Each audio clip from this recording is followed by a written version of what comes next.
வணக்கம். யாரும் கவனிக்கவில்லை என்றும் செய்யும் தவறுகள்தான் கடைசி காலத்தில் யாரும் கவனிக்காத நிலைக்கு தள்ளிவிடுகின்றது.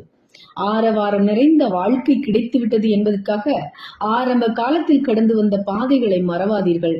காலநிலையே மாறும்போது வாழ்க்கை நிலை விதிவிலக்கல்ல.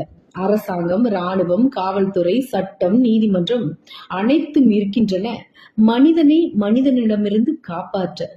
தனக்கொரு நல்வழி தேடி எங்கெங்கோ அலையும் மனிதன் தன் மனதுக்குள்ளே இருக்கும் வழிகளை அறிவால் தேட முயல்வதே இல்லை.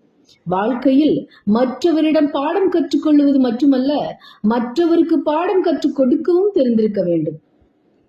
தவறுகளை உணர்ந்து திருத்திக் கொள்வது புத்திசாலித்தனம். செய்த தவறுகளையே திருப்பி திருப்பி செய்வது முட்டாள்தனம். மறக்க வேண்டியதை மறப்பதும் மன்னிக்க வேண்டியதை மன்னிப்பதும் தான் மனக்கவலைகளுக்கு சரியான மருந்து. நன்றி உள்ளவர்கள் எப்போதுமே முதுகுக்கு பின்னே முணங்குவதில்லை. ஊருக்கே உபதேசம் சொல்பவர்கள் தனக்கென்று வரும்போது சில விதிவிலக்கு வைத்துக் கொள்வார்கள். நன்றி.